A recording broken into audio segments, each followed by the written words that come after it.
Madame, Monsieur, bienvenue à Metro News Magazine. Voici les titres. Tout est fin prêt pour les élections législatives, annoncent les organisations impliquées dans le processus. Aucun risque de fraude au centre de tabulation, rassurent les responsables du CTV. La MINUSTA et la PNH assureront la sécurité des citoyens. Les autorités haïtiennes ont ordonné des restrictions dans le cadre des élections. Et puis le collectif du 4 décembre a organisé un sit-in à la frontière haïtiano-dominicaine de Malpasse pour manifester contre les agissements des autorités voisines vis-à-vis des Haïtiens. Une commission a été installée par le ministre Wilson Lallo pour gérer les frontières terrestres et maritimes. Puis la Fédération nationale des transports dominicains a suspendu tout trafic vers Haïti. 3 membres de la fusion des sociaux-démocrates faisant partie du gouvernement se retirent pour protester contre les agissements du président Martelly. Puis l'Office de protection du citoyen OPC demande au Conseil électoral provisoire de rétablir Jackie Lumarque dans ses droits. Terrassé par un cancer, Henri Bazin, qui fut ministre des Finances durant le gouvernement de transition de 2004 à 2006, a rendu l'âme dans la soirée de mardi à l'âge de 82 ans.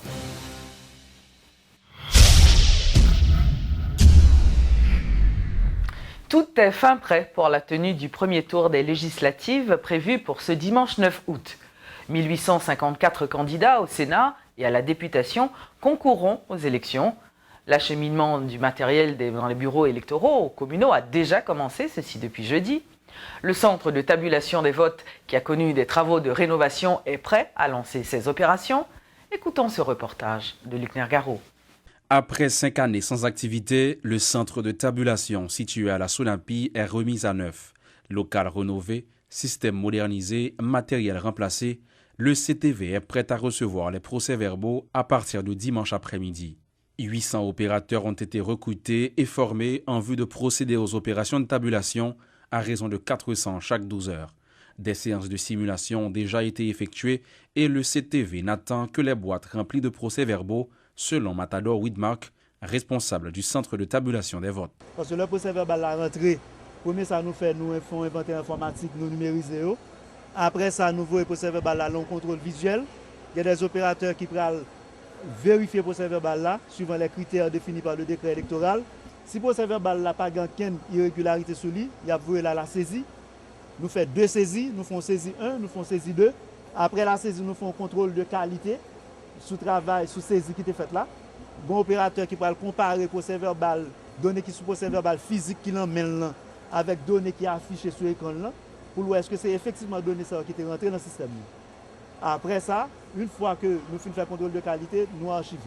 Les histoires entourant les centres de tabulation ne sont pas les plus réjouissantes et ce CEP en est conscient. Une série de dispositions ont été adoptées en vue de garantir la transparence et d'éviter les cas de fraude selon Matador Widmark.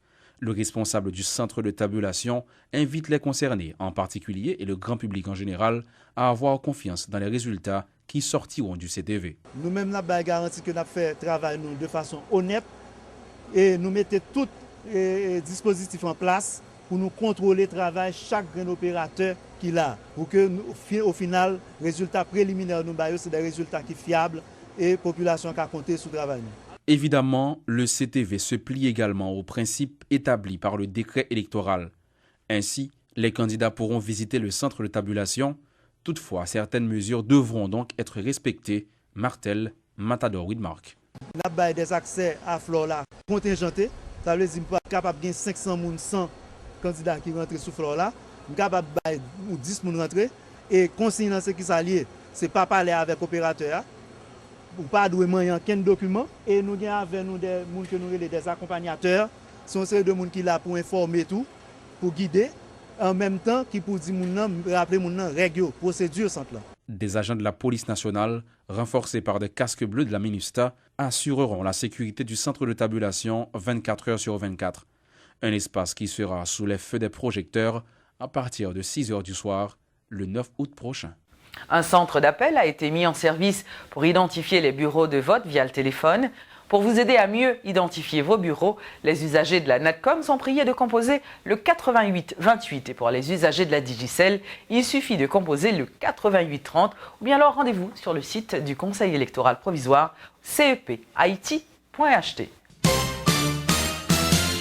Le CEP a mis à la disposition des journalistes un centre de presse bien équipé pour s'informer de l'état d'avancement du processus en temps réel.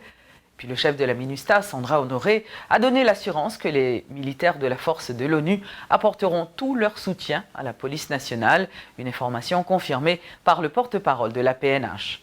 Vous êtes près de 6 millions en droit de choisir 139 parlementaires ainsi que 1420 administrations locales et municipales et un nouveau président le 25 octobre, avec éventuellement un second tour si nécessaire selon le calendrier électoral du CEP, afin d'assurer que la 50e législature soit installée le 11 janvier 2016 et que le transfert du pouvoir à un nouveau président s'accomplisse le 7 février, comme prévu par la Constitution. La Police nationale d'Haïti a mis en place un plan de sécurité incluant le déploiement de 7000 policiers à travers le pays qui seront appuyés par la police des Nations Unies et les militaires si nécessaire.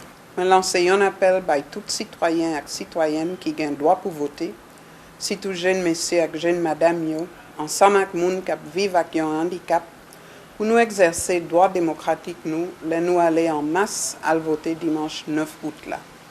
Participation nous en grand nombre, avec décision nous, pour nous faire croire sous violence, sous quelle que soit forme les présenter, c'est pas l'occasion pour nous démontrer, nous choisir définitivement la paix et la démocratie. Ajoutons que des restrictions importantes sur la circulation des véhicules ont été annoncées par les autorités haïtiennes. Les discothèques, bars, dancing, débits de boissons devront fermer leurs portes dès samedi à 6 h du soir. Les permis de port d'armes sont révoqués, la voie publique sera réservée aux forces de l'ordre et aux électeurs, la circulation des motocyclettes sera totalement interdite le jour du scrutin et la frontière haïtiano-dominicaine sera fermée du samedi 8 août dès 6 h du soir jusqu'au lundi 10 août 6 h du matin. Ce sont là toutes les mesures prises par les autorités pour garantir le bon déroulement des élections. Il faut dire que le ministre de la Justice, Pierre-Richard Casimir, a rappelé que les autorités judiciaires doivent faire preuve d'impartialité lors des élections. Le garde des Sceaux, qui exige des autorités une stricte neutralité, a aussi invité les responsables de toutes les juridictions du pays à rendre justice à qui justice est due le jour du scrutin. 14 commissaires du gouvernement, sur un total de 18, ont donc répondu à l'appel du ministre de la Justice ce mercredi. Il s'agissait en effet pour Pierre-Richard Casimir de rappeler à ses parquetiers les dispositions contenues dans les articles 11 et suivants du Code d'instruction criminelle sur la manière de procéder les juges de paix et également celles contenues dans le décret électoral publié le 2 mars 2015 dans ses articles 189 et suivants traitant des infractions à la loi électorale. Nous-mêmes, commissaires gouvernement, nous devons faire preuve d'une stricte neutralité et mettez-nous à disposition de tout justiciable, quelle que soit couleur politique pour nous gagner. Et en tant que supérieur hiérarchique en termes de poursuite de juge de paix, nous avons pour nous prendre disposition pour nous veiller à ce que juge de paix confiné attache ça, à savoir la stricte neutralité et également veiller à ce que vous rendiez disponible pour quel que soit le monde qui t'a requérir service. La permanence des tribunaux étant indispensable à la réussite du scrutin du 9 août, il sera également fait obligation aux chefs de parquet représentant les 18 juridictions de la République de veiller à ce que les tribunaux restent ouverts de 6 h du matin à 6 h du soir le jour du vote, a entre autres exigé le ministre Casimir. Le garde des Sceaux de la République a aussi annoncé la gratuité de certains services, comme l'obtention d'un procès-verbal. Pour faciliter le travail qu'a bien pour faire là, nous demandons au commissaire gouvernement là pour que vous passez instruction à juge de paix, leur requérir service pour dresser procès-verbal et moun qui a demandé pour faire là, il pas pour le payer 5 ans. Aussi, la diligence doit être de rigueur, a insisté le ministre de la Justice, toujours s'adressant au chef de parquet de la République. Maître Casimir veut que des dispositions soient prises en vue de la comparution immédiate de toute personne qui, pour une cause ou une autre, serait arrêtée par la police le jour du scrutin. Nous demandons faire application de provision la loi du 6 mai 1927 qui prévoit une comparution immédiate de tout le monde qui a surprendre ou bien qui a commettre une infraction qui t'a qualifié de délit pour que rapidement la justice prononce sous cas Mounsa. Entre faits, instructions et recommandations, le ministère de la Justice dit compter sur l'implication de tous les acteurs du système judiciaire pour la réussite des législatives du 9 août. Toutefois, aucune précision n'a été apportée quant aux moyens qui seront mis à la disposition de ces derniers pour accomplir cette tâche. Cependant, d'après une enquête menée par l'Observatoire citoyen de l'action des pouvoirs publics, des électeurs montrent un faible intérêt pour le prochain scrutin. Il s'élèverait au moins à 15%. Beaucoup d'électeurs ne se sentent pas concernés, du fait notamment du caractère tardif des campagnes de sensibilisation lancées par le CEP. Rappelons aussi que plusieurs organisations de droits humains déploieront près de 500 observateurs sur plusieurs communes à très grand risque de violence dans les départements de l'Artibonite, du centre, de l'ouest, du nord-est ou encore du sud, sans oublier les observateurs de l'OEA et de l'Union européenne qui seront aussi répartis dans les 10 départements du pays. Parallèlement, et dans la perspective des prochaines législatives, l'organisation Haïti Je m'engage a présenté à la presse jeudi une structure regroupant plus de 200 candidats dénommés parlementaires pour la Nouvelle République. Nous disons que les candidats qui retrouvent dans l'idéologie, dans la vision Haïti Je m'engage là, nous mettons ensemble, nous disons que faisons quelque chose d'innovant, au lieu qu'on attende pour arriver dans le Parlement, pour aller faire un bloc, commençons dès maintenant des habitudes de travail, que nous gardions ensemble, tout ça nous avons fait ensemble. Et c'est ainsi que nous avons mis ensemble plus de 200 candidats à la députation et au Sénat. Et actuellement, toute bagaille nous avons pour nous dire, ouais, tout projet de loi nous avons tellement innové, tellement des bagailles qui sortent de l'ordinaire. Le monde dans le groupe qui fait suggestion, il dit, ça que nous allons faire aussi, les nous faire passer dans le Parlement, il va avoir une nouvelle élan, une nouvelle dynamique à la société haïtienne et il considère ça pour une nouvelle république. Le candidat à la présidence de la plateforme politique Bouclier, Steve Kaoli, a présenté mercredi 61 projets de loi susceptibles de moderniser le pays.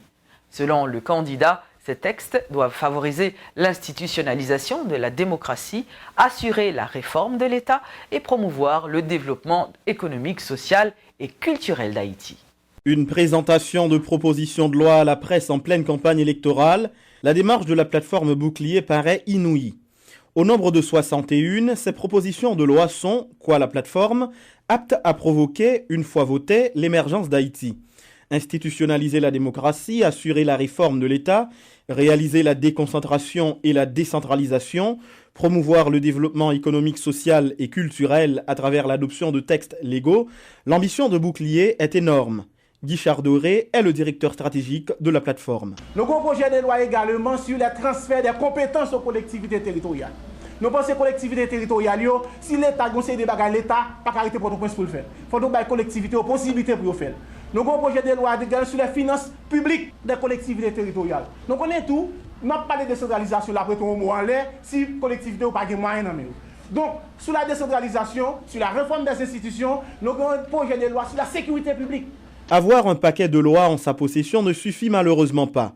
Le Parlement étant un lieu éminemment politique, ce qui prime, c'est la logique de bloc parlementaire. Pour faciliter le passage de ces textes, Bouclier s'est préparé en présentant à ces élections 52 candidats à la députation et 7 au Sénat. Steve Kaoli est le prétendant à la magistrature suprême, concourant aux élections sous la bannière de cette plateforme. Pour avoir accompagné les candidats de Bouclier en campagne pendant presque un mois, l'entrepreneur s'estime aujourd'hui connu et croit déjà en ses chances de devenir le 57e président d'Haïti. Parce que le map questionné mon souterrain, je dis à pas un candidat à la présidence qui faut vraiment. Par contre, moi je connais que mon structure politique qui fort, moi ouais ça vaut déjà sous 10 départements. Je dis à me parler parti politique, mais un mouvement politique côté jeunesse à identifier place là-dedans. Doté du numéro 10, la plateforme Bouclier est proche du pouvoir. Suite à une plainte déposée par le candidat à la présidence, Jackie Lumarque, auprès de l'Office de protection du citoyen, l'Office a rendu ses conclusions le 31 juillet dernier. Elle demande au CEP de se conformer à la loi en réintégrant dans la course électorale Jackie Lumarque, candidat à la présidence, se présentant sous la bannière de la plateforme politique Vérité. Après avoir identifié de nombreuses irrégularités, notamment en ce qui concerne la décharge demandée à l'ancien recteur de l'université Quisqueya, qui n'a jamais été comptable de deniers publics, l'OPC a déclaré que la décision du CEP est illégale et qu'elle constitue un excès de pouvoir. Une manifestation a d'ailleurs eu lieu une fois encore ce vendredi devant les locaux du CEP à Pétionville pour forcer le Conseil à revenir sur sa décision. Cependant, selon le président du CEP, Pierre-Louis Aupon, ce dossier est déjà classé.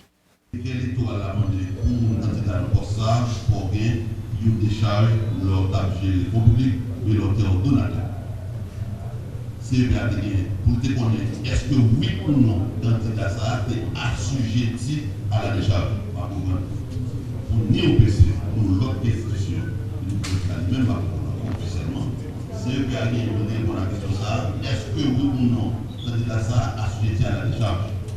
Institution qui place constitutionnellement pour la décharge ça, par décharge pleine et entière sous la signature du président de l'institution qui est la Cour supérieure des comptes et du contentieux administratif. Donc nous avons une réponse à cette question.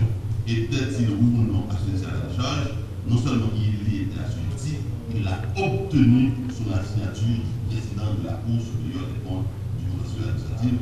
Ce certificat est un document public, il existe, la presse peut se renseigner auprès de la Cour. Est-ce que oui ou non un certificat de décharge a été mis au nom de ce cas? Cette institution est au courant que le certificat de décharge a été mis au nom de ce candidat, auquel cas il y est.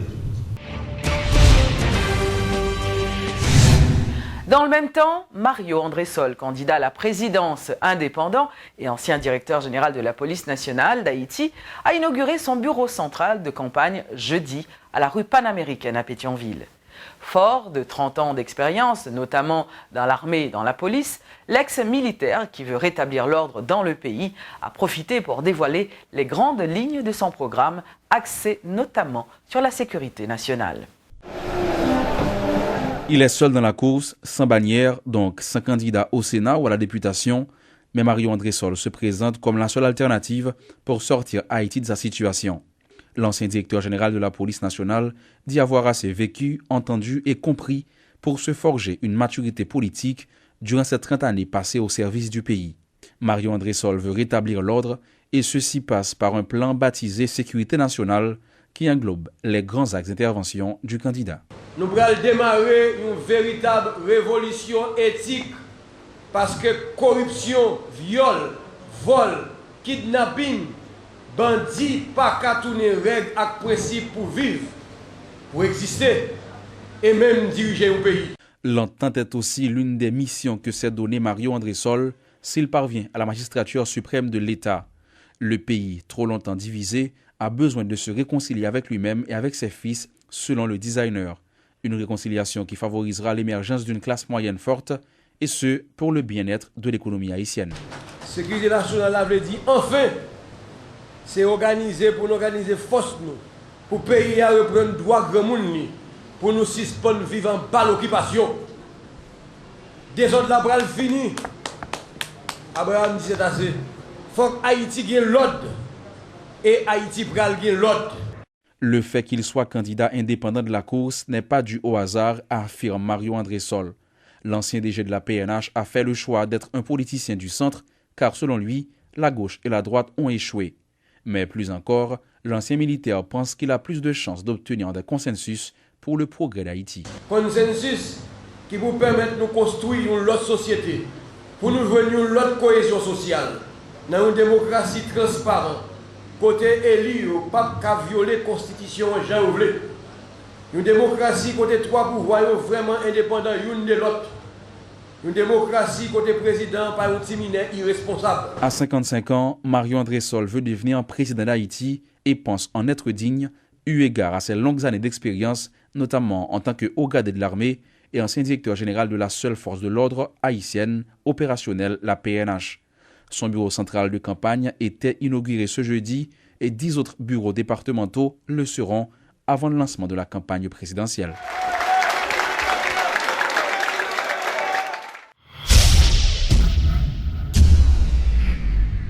Le collectif du 4 décembre et d'autres organisations de la société civile ont organisé mardi un sit-in à la frontière haïtiano-dominicaine de Malpasse pour continuer à dire non à la barbarie et au racisme dont sont victimes les ressortissants haïtiens en République voisine.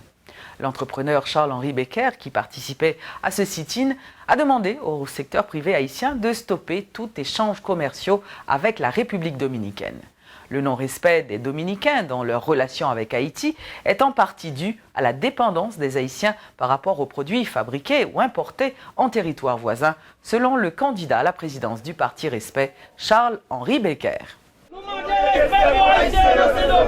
10h15 ce mardi matin, le mouvement de protestation vient de débuter à Malpasse, à quelques dizaines de mètres du territoire dominicain. Pourvu de banderoles et de pancartes, plusieurs dizaines de personnes, vêtues de t-shirts confectionnés pour l'occasion, ont manifesté afin de dénoncer le racisme dominicain.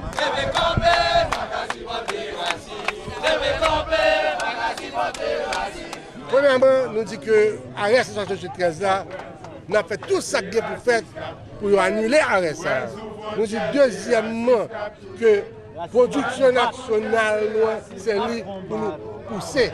Troisièmement, nous dit que nous contre agression de la Dominicanie contre le pays noir. Charles-Henri Becker est venu rejoindre les protestataires qui dénonçaient les effets de l'arrêt 168-13 adopté par la Cour constitutionnelle dominicaine et le rapatriement massif dont font l'objet de milliers de migrants sans papier. Saluant l'initiative du collectif du 4 décembre, le candidat à la présidence sous la bannière du parti Respect est revenu sur la contribution haïtienne au développement économique de la République dominicaine. Dans l'agriculture, la construction et le secteur du tourisme dominicain, l'apport haïtien est considérable, rappelle l'industriel.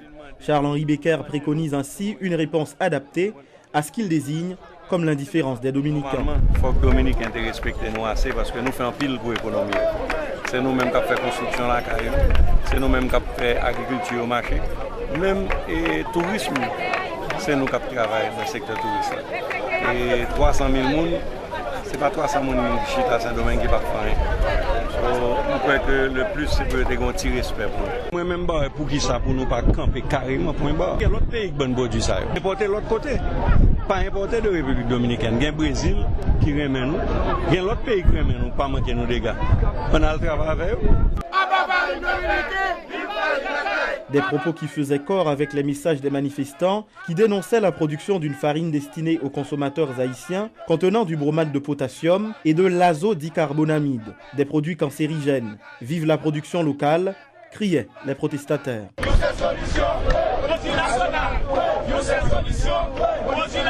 D'autres personnalités connues telles Jean-Robert Argan, Ginette Chérubin et la responsable de l'organisation haïtiano-dominicaine FEMUNA, Laurette Antoine, ont également participé à ce sit-in.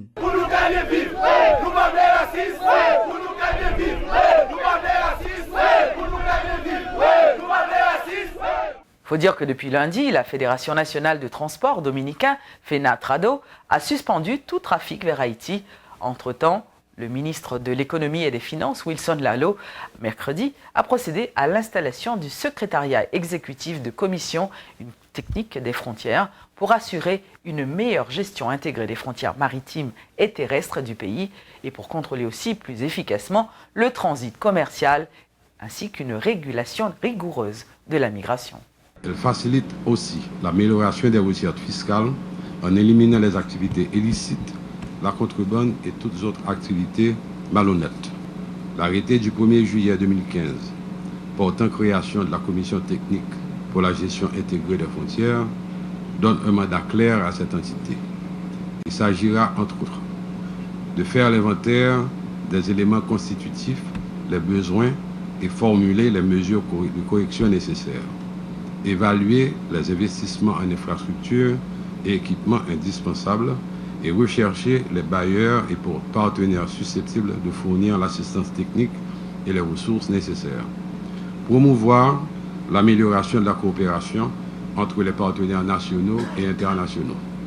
Entreprendre particulièrement sur la frange frontalière des projets de développement. La présidente du parti Fusion des sociaux-démocrates, Edmonde Supplice-Bozil, a formellement demandé aux représentants de son parti, membres du gouvernement, de quitter leur poste. Selon le directoire de la Fusion, le ministre des Affaires sociales et du Travail, Victor Benoît, le ministre aussi à la condition féminine et aux droits de la femme, Yves-Rose Morquette, et le secrétaire d'État à l'alphabétisation, Clérisson Mozart, ont abandonné leurs fonctions pour protester contre les propos désobligeants et irrespectueux lancés par le président Martelly à l'endroit d'une femme qui contestait les actions gouvernementales le 28 juillet dernier à Miragouane. Le viaduc de la route de Delma a été inauguré ce vendredi par le président Michel Martelly. Cet ouvrage, d'une longueur totale de 550 mètres, qui est la première du genre en Haïti, servira à décongestionner le carrefour de l'aéroport qui fait la jonction du boulevard Toussaint-Louverture, de la route de Delma et de Nazon. Sa construction, financée à partir du fonds Petro-Caribé, a coûté 9 millions de dollars américains. Ça, viré for well. Et dans ce sens, ça me non que vous avez carrefour de la Renaissance. Côté que vous sentez que vous parlez de Haïti qui a entré dans une nouvelle dimension. Donc, c'est vrai que symboliquement le fort, mais il y a un rôle de tout. Et bien, en route en l'air, parce que vous voulez faire route en l'air. Son carrefour qui est extrêmement occupé. Donc, son outils liés, modernes, pour faciliter le flux trafic là. Donc, c'est vrai, Haïti a rentré dans la modernisation, Haïti a pris net. Même qu'à dire nous, que même le c'est ça, n'a pas plus souvent. Moi-même, marché d'île, Haïti commence à renaître depuis quelques temps. Haïti commence à jam encore. Nous avons 4 ans, 5 ans, nous avons parlé de même bagarre, la tête nous claire, éducation pour petit peuple, la formation professionnelle, relèvement économique, production nationale, et sous bit ça nous camper. Pendant que d'autres monde pas gain position, mais ils ont toujours campé en face. La démocratie n'a pas construit à gain place pour en face. Il faut qu'il y ait en face. Mais le peuple a lui-même besoin en face qui fait arriver plus loin tout. Pas en face qui fait l'enfer noir plus raide. Le peuple a besoin en face qui est positif. Et je souhaite que tout le monde dans le pays comprenne ça. Que je dis, on a parlé de Haïti qui a pour vivre, qui a pour net. Nous sommes là, sous forme d'infrastructure, nous avons besoin sous forme de monde tout. Terrassé par un cancer, Henri Bazin, qui fut ministre des Finances durant le gouvernement de transition de 2004 à 2006, a rendu l'âme dans la soirée du mardi 4 août à l'âge de 82 ans. M. Bazin avait en 2004 adopté des dispositions ayant permis d'arrêter la forte dépréciation de la monnaie haïtienne résultant des affrontements entre l'opposition et l'administration de Jean-Bertrand Aristide. J'ai eu le bonheur et l'heureux privilège de le côtoyer régulièrement pendant toutes ces années et de travailler avec lui parfois. Rude travailleur, honnête et respectueux des valeurs des autres, dont il fait volontiers la promotion, Henri ne laisse personne indifférent. Il laisse le sentiment d'un être authentique dans le sens ontologique du terme. Ce qu'on voit est ce qu'il est et pas autre chose. À Henri Bazin, la nation reconnaissante, que son âme repose en paix, que ses actions et son souvenir continuent à nous inspirer. Je vous remercie.